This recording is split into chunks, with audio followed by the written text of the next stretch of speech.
name's Paul, 26 years old. I work at a factory. Ever since I was a kid, I've loved looking at factory landscapes. You could call it if I had a crush on factories. So without any hesitation, I joined the factory right after graduating middle school. However, when you think of factories, environmental issues inevitably come to mind. That's why my dream now is to spread more eco-friendly factories across the country. No, actually, across the world. One time, when I told my family about this dream, my mom, Penny, dad, Peter, and my little sister, Paige, this is how the conversation went. Wow, that's such a great dream. I totally support you, big bro, so your dream comes true. Thanks, Paige. I'm graduating college next year, so I've got to work hard too and not fall behind you. When you first said you wanted to start working right after middle school, I was a little surprised, but now you've been entrusted with a responsible position at the factory. You're really amazing, Paul.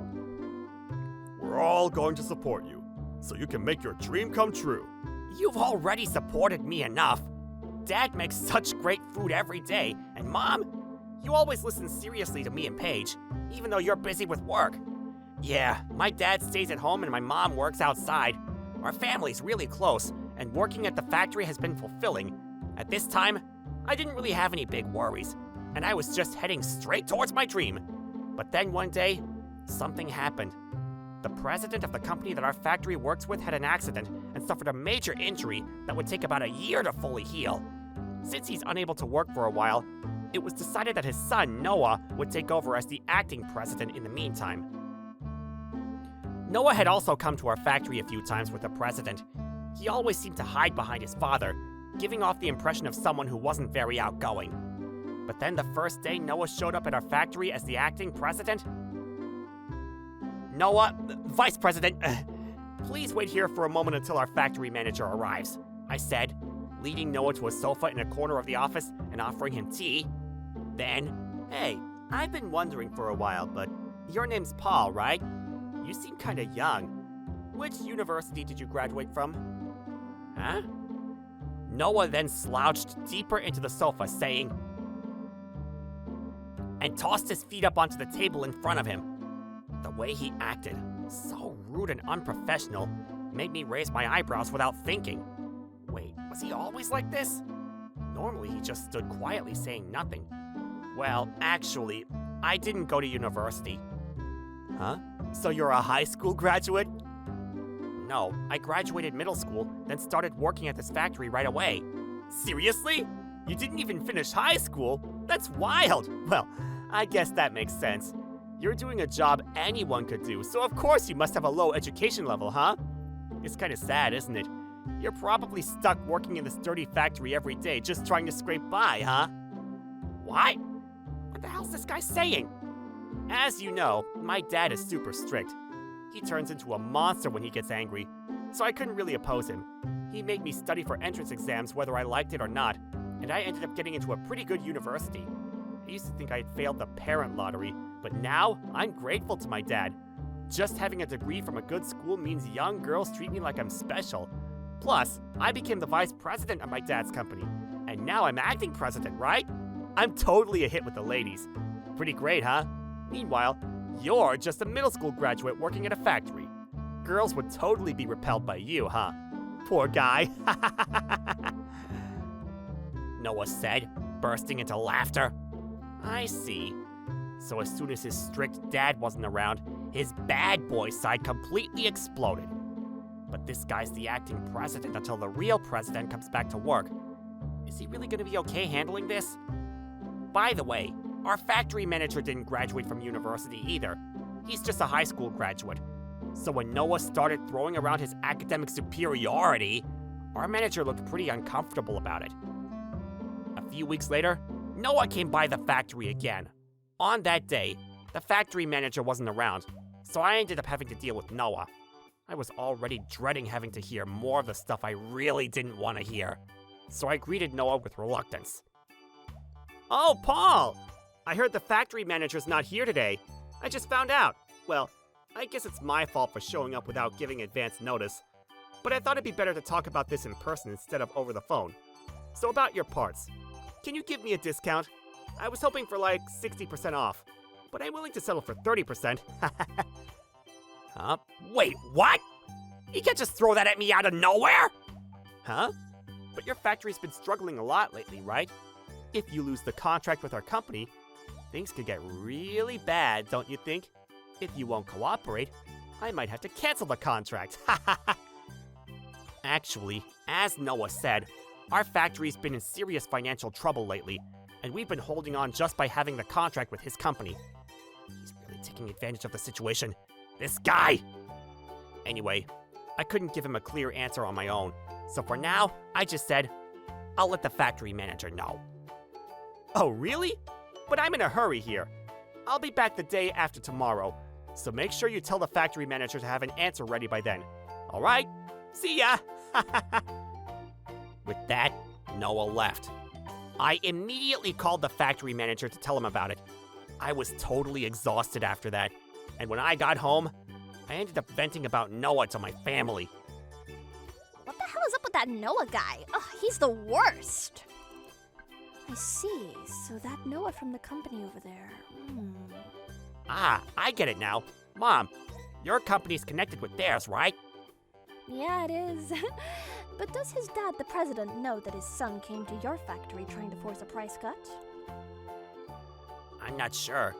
The president is nice and reasonable, so I bet Noah did that on his own without his dad's approval. By the way, isn't the factory manager contacting the president directly since he's still in the hospital? He should be saying something like, your vice president is making these outrageous demands. What's going on? The next day, during lunch break, I was eating bento with the factory manager in the office. Just as my mom had said, the factory manager told me he had called Noah's dad. Apparently, the president had scolded Noah, and we both felt relieved, thinking we wouldn't have to deal with any more of his crazy negotiations. But then... Hey, you! You low-educated, filthy factory worker! Who the hell do you think you are, pulling this kind of crap on me? Suddenly, Noah barged into our office, shouting, Wait, what? Vice President Noah? You guys told my dad, and because of that, I got lectured by him for over 3 hours on the phone yesterday. Apologize! Take responsibility! What kind of person is this guy? Then... Oh, right. Today's the fireworks festival, isn't it? Hey, subcontractors, save a spot for the fireworks. Also, get some cute girls ready too, or the contract's over. Huh? From now on, you're my servants. You'll do whatever I say, got it? Save a spot for the fireworks or the contract's over? Dude, is your brain really functioning? And to say something so absurd? Doesn't he realize if the factory manager reports all this to the president, he's gonna get in trouble? He's probably fuming with anger when his brain's not working. Maybe he's just a stupid man. I guess he's just stupid. Still, even after the president scolded him, Noah's behavior just kept getting worse. Guess it's time to teach him a little lesson about the harshness of society. So when the factory manager told Noah, It's ridiculous to say the contract would be terminated if we don't save a spot for the fireworks, I just calmly responded, Understood. The factory manager was surprised, shouting, Ah? But after Noah left, saying, If the place is crappy and we can't see the fireworks like this filthy factory, the contract is over. Don't forget to bring cute girls. It's non-negotiable. I explained my plan to the factory manager, and he understood and laughed. Right after that, I called Paige, explained the situation, and asked her to get everything ready. Later that night, I went to meet Noah at the station. The moment he saw me, he shouted, Hey, this station isn't even near the fireworks venue. What the hell is this? Don't worry, I've secured a great spot where you'll definitely see the fireworks. And the girls are here too. Now let's get in the taxi. With a confused look on his face, Noah and I got into the taxi. When we arrived... Huh? Tower Mansion? I led Noah into the elevator of a high-rise mansion and took him to the top floor. As I was unlocking the door, he said, Huh? Wait, whose place is this? No way. You don't live here, do you? You're a high school dropout working at some filthy factory living in a penthouse on the top floor? No way. Huh? Why is that impossible? This is my house, you know. What? Well, anyway, please, come on in, I said, and led Noah into the house. We then went up the stairs to the living room, and I said, if you want to see the fireworks, our rooftop is the best spot. What? Yep. My house is a penthouse on the top floor of a high-rise mansion, and it even has a pool. Noah must have been shocked to see someone like me, a high school dropout working at a factory, living in such a place. As the fireworks started to light up the sky, Noah wasn't even looking at them. His eyes were wide open, staring at me instead. Welcome home, Paul! So this is the famous Noah, huh? Nice to meet you. Paul told me to bring a couple of his university friends. Paige said, as two beautiful women in swimsuits who had been lounging in the pool ran up to me and said, Oh, Paul! I told you, I invited Noah because he wanted to see the fireworks with some cute girls. Who? Oh, you mean Noah? He's the son of the president of the company that contracts the factory I work for. And he's the executive director. Not interested? Well, he went to a good university, but that doesn't matter. You think I'm cooler? Oh, I see. Well, that's what they said, Noah. These two are so honest. Sorry about that. Because Paige said it with so much sarcasm, I couldn't help but chuckle and say, You damn subcontractor! You brought me here just to make a fool of me, didn't you? What? Suddenly, Noah grabbed my arm and tried to throw me into the pool, but then, out of nowhere, What do you think you're doing to Paul? my mom appeared, grabbed Noah's arm from behind, and twisted it sharply. What are you doing? Wait, you're Penny? The CEO of Panic Collection Construction?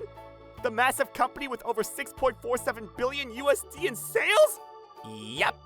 Turns out my mom's the CEO of the huge construction company, Panic Collection Construction. Penny? Why are you here? What's going on? Here? This is my house and Paul is my son. What?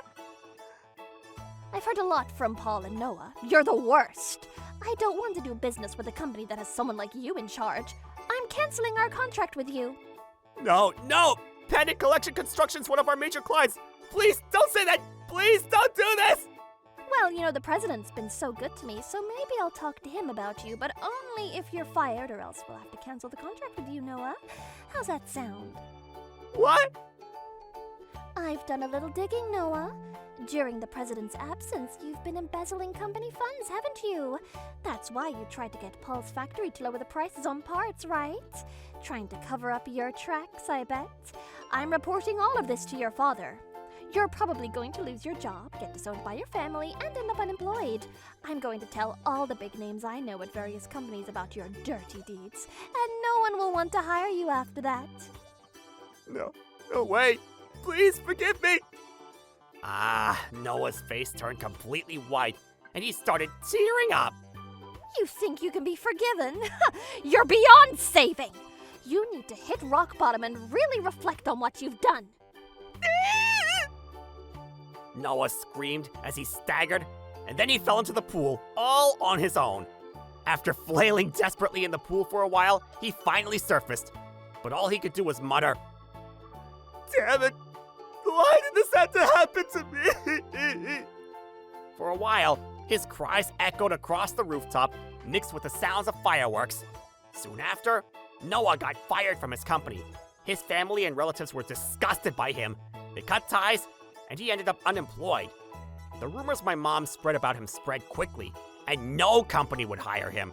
Plus, he still had to pay back the large sum of money he had misused from the company. He had to take out a loan from a financial company to pay it all back, but now he was stuck in debt. For a while, he juggled multiple part-time jobs, but having lived a life of luxury, he couldn't lower his living standards.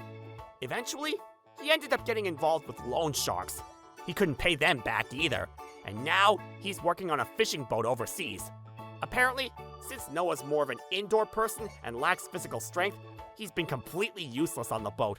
And every day, he's yelled at by burly men in languages he's never heard before. Well, that's his own fault. As for me, well, I'm living happily with my family of 4 in that penthouse.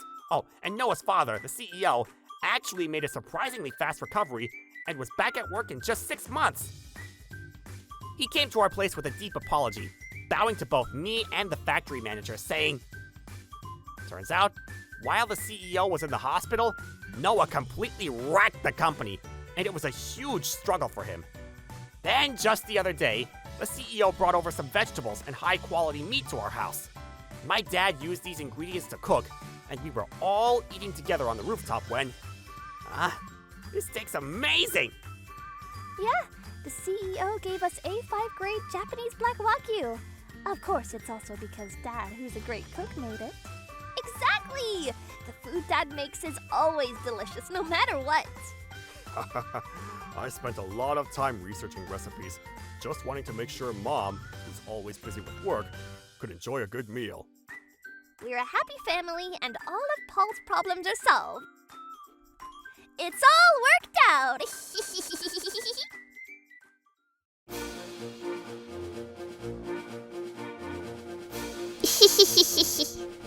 Thank you for watching! What kind of crazy people will we get to see next? Stay tuned for more!